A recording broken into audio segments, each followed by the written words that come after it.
Again, thank you so much for joining us. I would start with the acknowledgement for the land in which we live, work, and play from. The University of Alberta, its buildings, labs, and research stations are primarily located on the traditional territory of Cree, Blackfoot, Métis, Nakota Sioux, Iroquois, Dene, and Ojibwa, Saulteaux, Anishinaabe nations, lands that are now known as part of Treaty 6, 7, and 8, and homeland of the Métis. The University of Alberta respects the sovereignty, lands, histories, languages, knowledge systems, and cultures of First Nations, Métis, and Inuit nations. The Health Hub Accelerator is our only post-secondary institution-led program in Alberta that is dedicated to health and life sciences.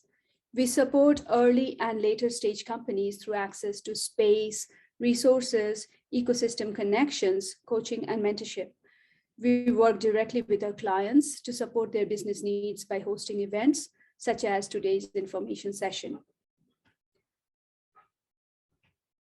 Our mission at the Health Hub is to build a health and life sciences innovation community in Alberta by providing space, resources, support, and networks to health and life sciences entrepreneurs with the intent of increasing commercialization success of health and life science technologies. Some of the resources that we provide is access to co-working space and also shared wet lab space. This supports companies in R&D and their operations, and it helps to build a community of health and life sciences companies. Second, we provide personalized coaching, which enables innovation by working alongside entrepreneurs and innovators on their journey. We deliver support and guidance through a 1:1 coaching and custom support. Third, we provide business resources to companies, which includes information about events. And we have recently started our In Conversation event, which is an additional part of that events. Besides just providing information, we are giving the access to ask directly any questions you might have. We also share information about grants, workshops that help entrepreneurs to build scalable business models. And fourth, we help by connecting companies to stakeholders such as investors, accelerator programs, partner organizations, and other entrepreneurs to help them with finding support.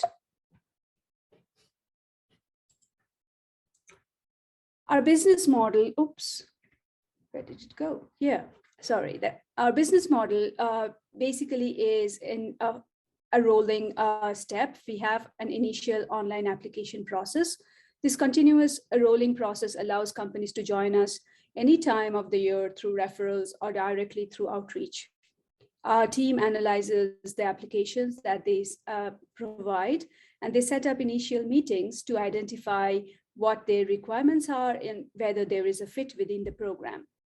Once the company is identified that they are a likely fit, they're onboarded into our CRM, which allows us to provide them with ongoing access to resources through our emails, newsletters, and other communication channels. If the company has space needs, we facilitate those conversations and often arrange for insight visits so that they can decide and determine for themselves whether our space works for them. We also have a regular cadence of meetings with these onboarded companies. We schedule these, which helps us again to identify what their goals are and where do they need the support. Because by that, we can personalize our support and channelize information to them, which helps them to advance their business. We also actively work with companies, and we have a dedicated team of health consultants who provide business consulting services. Finally, we monitor the progress of our clients, and modify our support to meet their changing needs.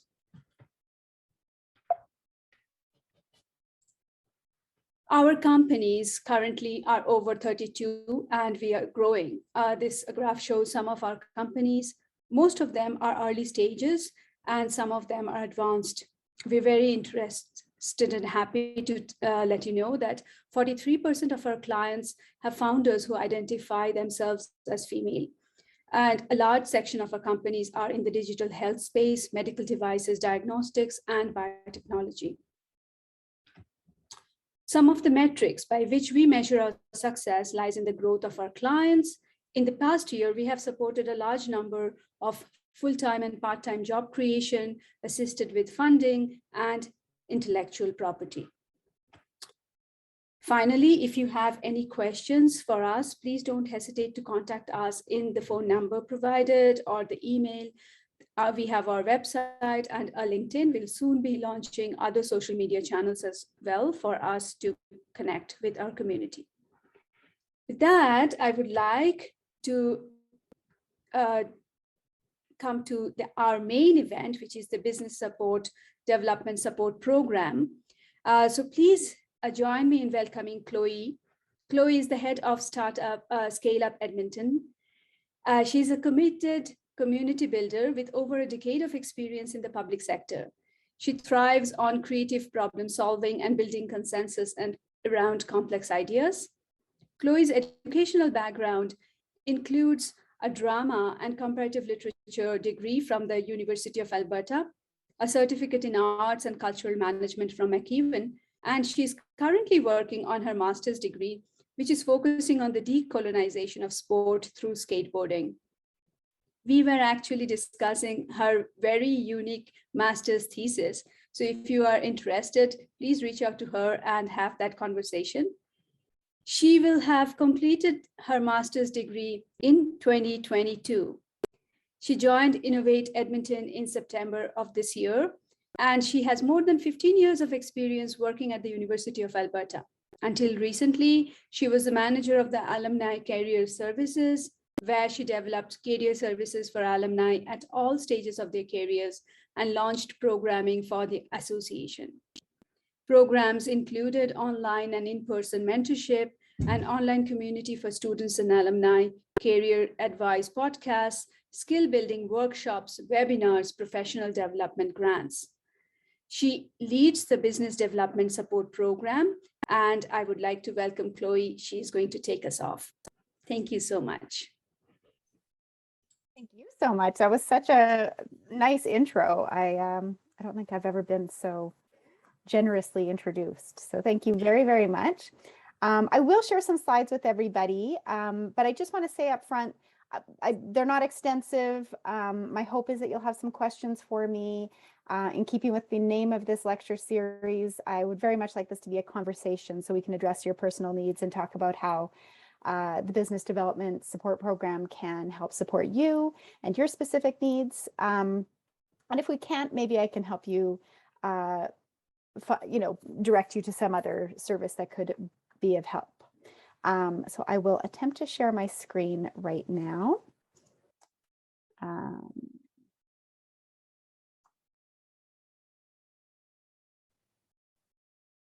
Okay, I think I've done it. Speaking of my master's, just this morning I had to present a final project and I had a complete technological breakdown, so I'm really a little bit gun shy here. As Paramita so generously mentioned, I work for Innovate Edmonton.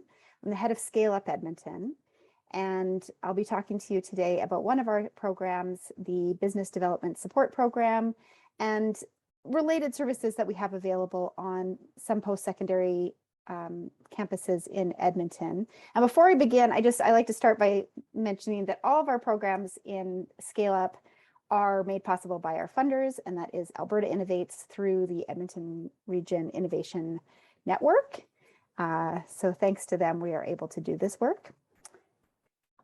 And let me just see if I can figure out how to advance my screen here. Oh, great. So we have a PSI program. So PSI, of course, meaning post-secondary institution. And what that looks like is there is an executive in residence program on 4 campuses, soon to be 5 in the Edmonton area. And we also have the Business Development Support Program. So executives in residence are embedded executives who are working for students, staff, and in some cases alumni. I have a little asterisk there because there's kind of some criteria around which alumni we work with. Happy to go into that in more detail if anybody is an alumnus and needs me to follow up on that. But basically, we just want to make sure that the alumni that we're working with generally are people who are still involved with their post-secondary and generally speaking are recent grads. We just want to make sure that people don't miss out on the opportunity to engage in these services because they just found out about them right before they graduated. So that's why we do occasionally serve the alumni community as well. We have executives in residence at the University of Alberta, at NAIT, NorQuest, Concordia, and soon Grant MacEwan. So students, staff, and as I mentioned, some alumni can meet with those executives in residence for one-on-one coaching. This is a free service. They'll help point you to any supports that they can think of that will address your specific needs. And if you want to connect with this program, you can reach out to Kelty Gower, who oversees that aspect of the program. I imagine many of you are from the University of Alberta, if not all of you. The University of Alberta Executive in Residence is Luke Butterworth, and he's very knowledgeable and skilled. So he'd be very happy to meet with you. And the program that we're all here to learn about is the Business Development Support Program. So this program matches founders like yourselves with subject matter experts for up to 150 hours of advising to help advance your company or business idea by addressing your most immediate business need or one of them. And if you're already established, if you're already have a lot of traction, this would just be an opportunity to scale. So these are just some examples of the topics that you might consider working with an expert on. Establishing corporate goals, HR issues, coordinating IP review or protection strategies, restructuring, hiring and firing, whatever your most immediate need is, provided that it can be addressed in about 150 hours or less. These are some of the topics that we could help you explore. In terms of eligibility, if you're a student or a staff member at any of the post-secondaries I mentioned, you are eligible. Some alumni, as I mentioned, are eligible. If your project or company is tech-based or tech-enabled, and this is a criteria that's tied to our funding. But I want to be clear that when I say tech-based, I mean, this includes health technology, this includes innovative new products on the market. We can discuss more about what would or wouldn't qualify as tech. And then normally we would say you have some traction, but because this program is aimed for post-secondary students, you don't necessarily need to be at the point where you have sales, but if you can illustrate that you've got product market fit, if you've talked to prospective clients, if you can demonstrate a need for your product, then you're a fit for the program. So you can still be quite early stage for this program. And then the other criteria is, can you clearly identify a business need that can be addressed in up to 150 hours? So if your issue is too broad, it might not be a good fit. We don't want to give you 150 hours and then, that's just sort of scratching away at the surface. Like, we're really hoping to solve your next business need in the time that we have together. And just to be clear, it wouldn't be me solving it. You'd be working with an expert in that specific area to solve a business problem. In terms of applying, there's two ways that you can apply. You can meet with your executive in residence first, but ultimately you'll need to complete this application form online, just so we can collect a bit of information about your project or company so that we can share that with our subcommittee. It's a really easy application form. So my suggestion is, even if you're not sure if you're a fit for this program, it won't take you that much time to apply for it. And if you're not a fit, then, you've spent 15 minutes and it's not a huge investment. But if you are a good fit, then we'll use this form, we'll look at it, and the executive in residence on your campus will follow up with you, maybe to get some clarity around questions, or just meet with you to figure out exactly what you're hoping to accomplish through the program.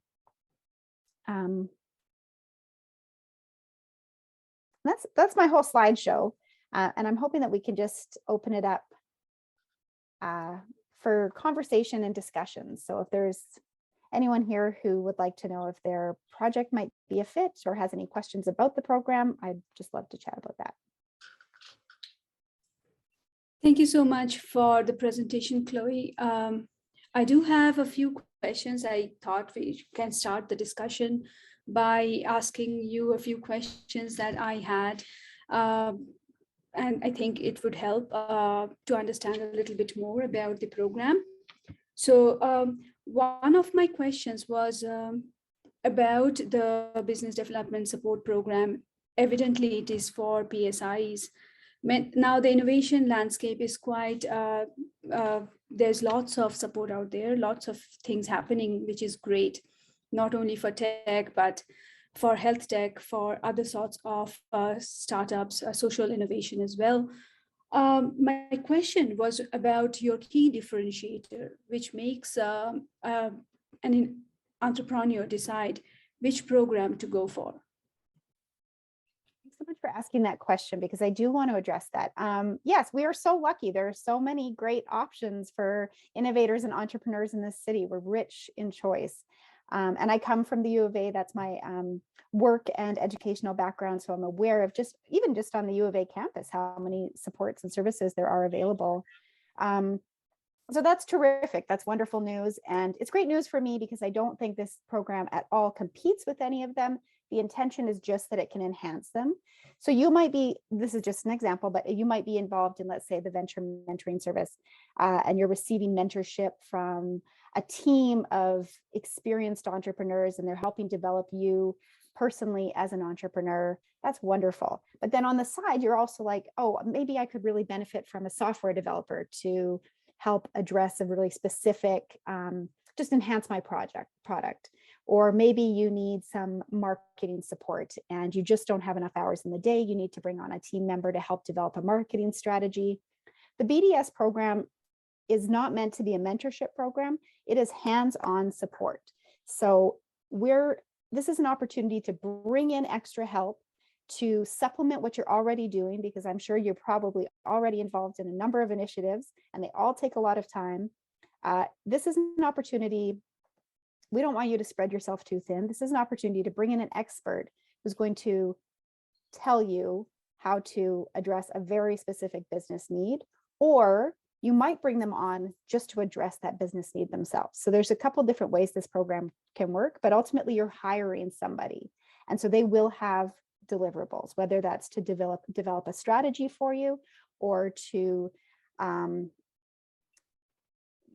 build something tangible that's going to enhance your business. They're working in a more hands-on capacity than a number of, for example, mentorship programs. And so we can turn things around a little faster occasionally. It doesn't always work that way, but because they'll be putting in hours right alongside you, it just sort of helps accelerate the work you might already be doing in another program. Does that answer the question, Paramita? That does, and more, because I was going to ask you another follow-up question, and that it has answered that as well, because I was wondering if it is a mentorship or is it like a coaching. But what you said shows me that it's neither. It's more that the ability to bring in somebody who has got experience doing it, and that person is going to work with the entrepreneur on this. Yes, and both. I mean, you're bringing in a subject matter expert, so you're going to learn something the way that you might with a coach or a mentor. But I think, we have some experts in the program who work with founders, and I've asked them, and some of them are involved in a number of other mentorship initiatives. And I said, well, how would you describe the difference between what you do in this program and what you do in the other program? And one of them said, In a mentorship program, you're helping to develop the entrepreneur. And in this program, we're helping to develop the business. So the BDS program is really designed to be entrepreneur focused and to be very flexible. So if what you need as an entrepreneur is really just some help developing your own leadership style, you can use this program like a mentorship program and hire somebody who's an executive coach. But if what you need is something a little bit more tactical, you can also use this program to hire somebody who might lead your marketing team or develop your HR strategy. So it's flexible, but these experts can give you answers. Whereas I think in a mentorship program, it's probably best practice to let you come to the answer yourself and to just ask the questions that will help lead you there. But in this program, it's much more advising. And so we can just deliver those solutions for you, assuming that the expert has them. Thank you. Thank you for that. So I would like to ask all of our participants, if you have got any questions, you could either put them in the chat and one of us is going to moderate the chat. And so we will ask the questions, or you can raise your hand and then we will call on you to ask your question directly. While we wait for, I see there's a question. So maybe Preetham, I think you have a question. But I would also ask, it's very difficult to see who's raising your hand. So use the raise hand feature on Zoom. That helps us to identify who has a question. But over to you, Preetham. Hi, thank you, Chloe, for the presentation. It was very helpful to get a sense for the program. I was reading through the program details and I started filling out the application, but I just waited for the presentation so that I can ask hands-on questions before I complete everything. So I have a couple of questions. So for the PSI program, postdocs are still considered valid applicants, right? Postdocs are staff, right? That's why we have the criteria that staff can apply. Excellent. That's why we said, yeah, so perfect. Absolutely, postdocs, perfect applicant. Excellent. Another question. So in terms of subject matter experts, do you already have a roster of experts that you have, or could we suggest somebody if we want to work with them? So how does that work? Yes, and thank you so much for asking that question, because I'm sorry I didn't address this sooner. When I say that we can match you with a subject matter expert, we do have a roster of subject matter experts that we work with all the time that we know are terrific. And those are the people that we most often that you would be matched with. But if you come to the program and you have somebody in mind, we are happy to try to bring them into the program. It's a little more complicated because we do require that all of our experts in the program carry insurance, for example. So there's a little bit of work that we need to do sort of administratively in terms of bringing in new subject matter experts. But yes, if you have somebody in mind and they're interested, please put them in touch with me either before or after you apply, and we can work to bring them into the program. And if that doesn't work, like I said, we do have an existing roster of highly qualified experts in a number of different areas. So generally speaking, we're able to match people to somebody who's already in the program, but very happy to expand our roster by working with somebody that you're aware of. Excellent, excellent. Thank you. If you wouldn't mind, can I ask a couple of really quick questions after Yes, this? please, please. Yeah, so after we apply, how long does it typically take for us to hear back? Is it reasonably quick turnaround time? I wish I could give you an exact answer on that. And it really, the answer is just, it depends. We get quite a bit of information from the application form, and sometimes it's absolutely straightforward. We completely understand what the applicant has said. We understand what their business model is. We understand what their business need is. Sometimes it's very clear from the online application, but it's a standardized form, so it doesn't always give us everything we need. So sometimes there's a bit of back and forth with the executive in residence, but that's the first step. So once you apply, your executive in residence on whichever campus you're operating it on will get a copy of your application and review it quickly. And if they think that there's some potential there, they'll get in touch with you as soon as they can. They only work half time, so sometimes it might take a week before they get to you, especially depends on how many applications have come in at any given time. But if you're wondering, like if you've applied and you haven't heard anything, please, by all means, get in touch with me or Kelty or your executive in residence and just follow up and say, can you let me know how much longer? Right now, we're very motivated to turn these projects around as quickly as possible and get people into the program because we are operating on a fiscal year that ends on March 31st. Nice. So we want to make sure that these projects are wrapped up and the experts are paid by March 31st. So we're motivated to make this happen quickly right now. It's just a matter of capacity in terms of how much time the executives in residence have and how many applicants they've received. Excellent, Chloe. Thank you so much for addressing Thank you. I hope you apply, hit submit on that application. Absolutely. Yeah. I'm doing that right away. Thank you. Terrific. Thank you. Yes, thanks for that. I think Matt has a question. Yeah, thanks, Paramita. So for the 150 hours, are you looking for the company to be matched with one expert kind of to use up to 150? Or if there's a couple different needs, could you split it between experts? Yes, and again, these questions are so great, and I'm so glad that I left a lot of time for questions because I would have forgotten to put all of this in the PowerPoint anyway. Yeah, that's a great question, and absolutely you can do that. So 150 hours, depending on what you're trying to do, might be more time than you need in any one particular area. You are welcome to split that time up. Or, what we've seen sometimes is we'll have a company or a project that has like 2 or 3 co-founders. And so each co-founder will take like 50 hours because maybe the CFO has some specific questions around their cash flow, or maybe the CTO needs a software development expert, depending on your needs. And particularly now, as I mentioned, we're approaching the end of the fiscal year. And we need these hours to be completed by the end of the fiscal year. So if you're working simultaneously with 2 experts, that does, eat up the hours a little quicker. So that could be potentially beneficial at this point. But yeah. Okay, cool. And then the other question was a bit on, you and Preetam discussed it a little bit. Just that matching process. I understand you can bring someone in. There's a bit of an administrative step involved.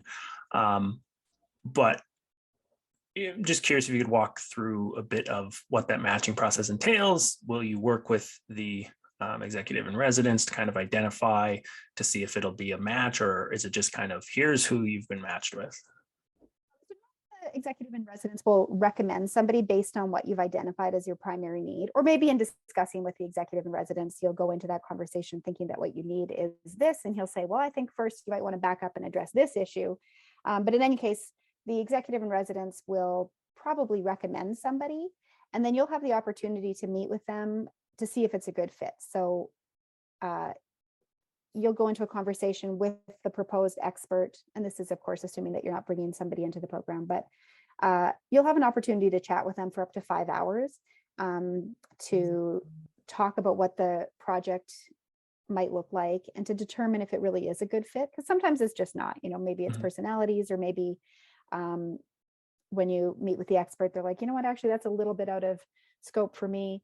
And if that's not a good fit, then we just go back to the drawing board and get you somebody else, because we don't want to waste anybody's time, certainly not yours.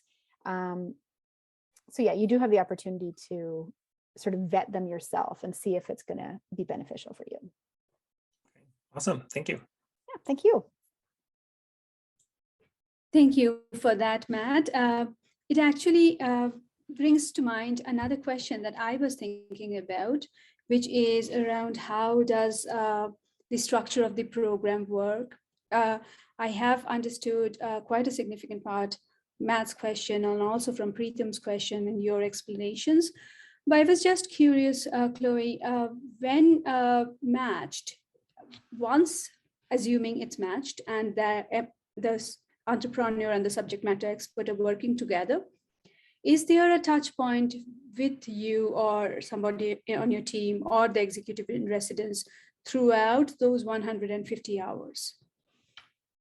Oh, absolutely. So Throughout that process, you'll be working with your expert, and at any time you can still access the executive in residence is always there to support you. So if for whatever reason you feel like your project isn't moving along the way you had hoped, you can connect with them. You can connect with Kelty. As I mentioned, we have a part-time sort of community manager who oversees all of the works with all the executives on all the campuses. And then of course you could always reach out to me. We also do send out a midpoint survey just to as sort of a formalized check-in. It gives us an opportunity to just touch base and collect some feedback. And, if we see anything in that survey that raises a red flag, if it's not going well, we want to address it at the midpoint as opposed to waiting to the end, when we also do send out another survey to collect more feedback. So there are a couple formalized check-ins, but you're also welcome to reach out to any member of the Innovate Edmonton team at any time. Especially, we would hope that you would do that if things were not going well. We know that if things are going well, you're probably just head down, working hard, and we don't want to get in your way or take up any of your time, but we're here to help. Thank you so much. Another follow-up question was about the time commitment, which is expected of an entrepreneur, because there's sometimes some of them could be in an accelerator program that could have time commitments. So how does it work? And what if somebody is hard pressed for time?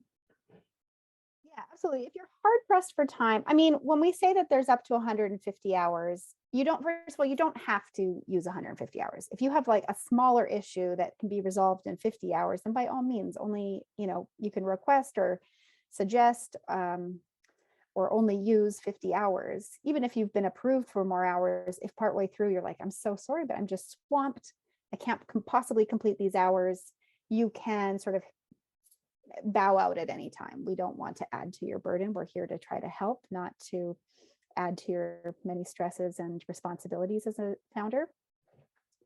The other thing you can do, as I mentioned, is you can use this program to hire a team member. So if you're feeling stretched too thin and you just need somebody just to solve your, I don't know, sales pipeline problem, or to whatever your issue is, you can hire an expert who will just deliver you a strategy for that. And so in some cases, our founders are working, alongside the experts for those 150 hours. Sometimes they're even putting in extra hours, because some coaches or experts will say, now I need you to take this and go, do some homework and come back to me with X, Y, and Z. But you don't have to operate that way. You can use this and just hire somebody for 150 hours. Thank you. That addresses that question. And I see Shush has got her hand up. Yes, Paramita, thank you. Thank you, Chloe, for all this information. But I had a couple of questions regarding the eligibility, and feel like we are currently in the ideation stage. And maybe if you could talk a little bit more about what essentially falls under the technology commercialization category, and maybe a little bit about what exactly you're looking for when you talk about market traction, because we are currently in our market research stage and we just started our customer discovery and everything is in very early stages. And we just want to know if we would be eligible to be a part of the program. As I mentioned, we accept early stage companies. I mean, we certainly accept companies before they're companies. You don't have to be incorporated yet. And so we do accept early stage. That's why I say project or company. This can be an idea. But what we do like to see, if you don't have sales, if you don't have customers yet, and it sounds like you meet this criteria, have you talked to prospective customers? Do you know that there's a need for this product? Does your product solve a problem for somebody? If you can illustrate that, then you're still eligible. It might be more of a conversation. The executive in residence might have more questions for you, or might want to do a little bit of extra work, but it doesn't disqualify you. As long as you can show that that what you're offering is there's an audience for it, and you can illustrate that you've talked to some of those prospective customers. Right, that makes sense. Yeah, thank you. And maybe if you could talk a little bit more about the technology commercialization criteria, like what exactly falls under that, and how do we know if we are still eligible? there's a little bit of wiggle room here. So we like to see innovative technology, but I'll give you, sometimes somebody's using a platform that already exists in a different way, or sometimes sometimes the technology is a product. So I hope it's okay if I mention this. I noticed that in your program, you've got Ruth is a participant in your program. Ruth is a participant in our program. And so I don't know that that's a traditional example of Ruth makes sustainable feminine hygiene products. So that's sort of a non-traditional definition of technology, but it's a very innovative product. And so that's what I mean when we can be a little bit flexible there, provided that you've got an original idea and like an innovative solution to a real world problem. Perfect. Thank you so much. Yeah, and please feel free to if you want to. I'm on LinkedIn, or you can email me at. I'll put my email address in the chat. If anybody wants to reach out to me directly, I'm happy to try to answer your questions in a more specific way at any time. So I'll put my email address in the chat. So we are going to be sharing the recording and, with your permission, your slides. So then everybody would have your information there as well. Great. Perfect. So thank you, Shush, for asking those questions. It's very important, and that's also the beauty of our ecosystem, that many companies are getting support in different places. As you mentioned, Ruth, they have a very interesting technology and does not fall under, if we think about software, but it's something that requires all of our support. So it's good that you address that.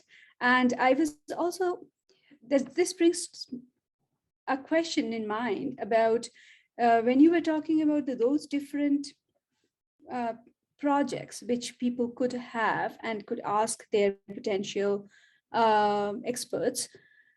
There was question about IP, and IP regulatory is sometimes something that many of our early stage, later stage companies are always working with, always struggling with. Or it could be IP, sometimes it could also be like product development support, as you said, bringing on somebody who's a software designer for the team. So you could have somebody who's an advanced consultant, or somebody who's really advanced, and somebody who is just starting off. When you're sourcing for your subject matter experts, what is your criteria? Because an SME could be a very advanced person who has lots of industry experience, somebody who's mid-level, somebody who is doing a lot of grounds-on work with companies, or somebody who gives the strategic mindset and the vision making. So what is your criteria for subject matter experts? We don't screen too much at the front end. Once they've applied and before we match them with somebody, to be honest, most of the people who are already on our roster were recommended by our subcommittee. So they were people that we've worked with before. There's nothing stopping anybody from applying to become a subject matter expert in this program. But generally speaking, we wouldn't match somebody with an expert that we didn't know and hadn't worked with before. And so by and large, we're just looking for personal recommendations, testimonials, people who have worked with this expert before, sort of some kind of proven track record. But again, like I said, we're open to working with the expert that you might want to bring into the program, especially, there's some areas that are so niche that we don't have a lot of people on our roster to address them, in part because, as I mentioned, we require that our experts carry insurance. And so that can be an issue if somebody's working in a really niche field because they don't want to pick up this insurance, carry that expense if we don't have a client to match, a founder to match with them in advance, or on a regular basis. So the main criteria is just that they have some testimonials and some approvable track record of success, and that they carry liability insurance, professional insurance. That's for your protection. We want to make sure that the people that we're working with are really professional and aren't taking any risks with your business. Perfect, thank you. This is very interesting because the subject matter experts is a very key area. And also many of the programs have got an interest in finding or working with founders who are coachable. How much would you say the coachability of a founder is an important criteria for success in the program? I mean, I think it's very important. It's not something we screen for, that's not a question that we ask in the application form. I mean, it is something that the executive in residence would probably get a sense for when they're meeting with you. And that's partly why we do have that step in the program. I mean, I think although this isn't a coaching or mentorship program, I think having a coachable mindset just in general in life very broadly is a growth mindset and allows you to get the most out of an experience. So I think having that coachable mindset is important. And I don't think it's just important in this program or another mentorship program. I think it's important in all aspects of life.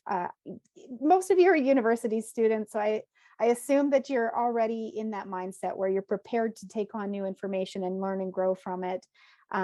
I don't think you'd be involved in these programs if you weren't interested in growing and developing. So I don't really have any concerns, but how important is that criteria? I think it's very important in life. Thank you, Chloe. I see that some of our founders are still here who haven't yet asked any questions. This would be, we still have a little bit of time remaining. If you have any questions to ask, please either raise your hand in the Zoom or ask a question through the chat function. While we are waiting for that, I am going to ask one more question of Chloe. We seem to have a lot. One thing I would like to ask you, Chloe, is I know you're very early in their Scale Up Edmonton. You just joined in this year, but from your experience of working so many years at the university, working with the Alumni Association, what would you say would be your one advice to any entrepreneur who's applying for this program? What would enhance their chances of success for the application and also for their chances of success to get a great experience from the program? Well, in terms of the application, just give, many of the questions are drop down menu, so those are very easy. But where you have the opportunity to talk about your project or company, be as descriptive as possible so that when somebody's reading this standardized form, they get a good picture of what you're trying to accomplish, the problem that you're trying to address. And then when you're meeting with the executive in residence, that coachable mindset's great. Illustrating, really talking about, really selling the fact that your company or project addresses a real world need and that you have some proof of that you've done some research, whether it's talking to customers or just market research in general, but just really illustrating the fact that there's a need for what you're offering. Those are some important factors that we consider. But ultimately, we really want to help as many people as possible. So if you meet the criteria and we can help you, then we're going to put you in the program. We're not trying to put barriers up if we don't have to. Yeah, sorry, did that answer? I feel like you had a two-part question, and maybe I only answered the second part of it. I'm not sure. Yes, how to get, my second part of the question was how to get a great experience from actual participation in the program. Sure. I think getting a great experience comes down to being really clear about what you want to accomplish. So really understanding what the business problem is that you're trying to solve. Now that may evolve, but coming into the process with a clear idea of what you hope to accomplish is going to help you. And it's going to help the expert, because if you're not really sure what you're, I know it's a great opportunity. 150 hours of free expertise is very appealing, I'm sure. But if you haven't really zoned in on what you're trying to solve, you might end up spending those hours addressing sort of like your B or C list problem when you could have solved your most pressing problem. So spend a bit of time thinking about how to get the most impact from this program in terms of addressing the biggest business need. And again, this is all confidential work that you're doing with them. So you can be vulnerable and say, like, I honestly don't know how to do this. Like, once you're matched with an expert, they're there to help. They're not there to judge. So be vulnerable, be honest about what you need to accomplish, and let them know what you don't know, because they'll help. Perfect. Thank you so much. I do not see any further questions either in the chat or any other hands up as well. So I am just going to, is it okay if we conclude the session about 10 minutes early? I think we have got a lot of valuable questions answered, and we have learned a lot more than is actually there in the website, which is quite interesting. Yes, and I'm so sorry. Our website's a work in progress too. We're new and we're just developing, but it's great getting these questions, because then I know what information we need to make sure that we're sharing. I really appreciate it, and I don't mind wrapping up early. I'm sure nobody does. We could all use more hours in the day. Yes, but Preetham has his hand up, so Yeah. over to you, Right. Preetham.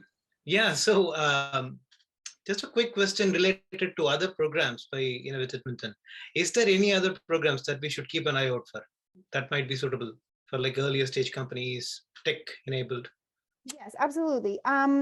So Startup Edmonton has a number, you might be familiar with them. They've been around for longer than Innovate Edmonton. We were lucky enough to sort of acquire them when we were developed. They have a number of programs that are just excellent. And they have student memberships. They do a lot of similar work to the Health Accelerator, but it's a different audience. So if there's some events where you might be able to network sort of outside of your normal circles. I'd really encourage you to check out what they're offering. If you decide not to participate in the BDS program, down the line, there's a program called Coach, which is basically the BDS program for companies that are just a little bit less early stage, but it operates the same way, where we match founders with experts. So if you don't have capacity right now while you're a postdoc to do the BDS program, and then a year or two from now, you still want to get this kind of support, there is the Coach program. It's effectively the same thing, matching founders with experts. It's not restricted to any post-secondary institution. It's available for all tech-enabled founders.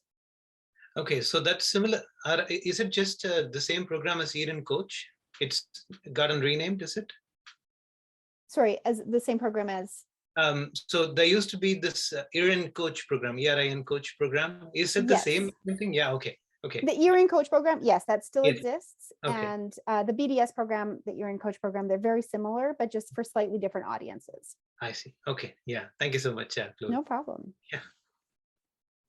Thank you for your question, Preetham. So with that, thank you everybody for coming. Thanks, Chloe, for coming and answering these questions and being with us in our first in conversation.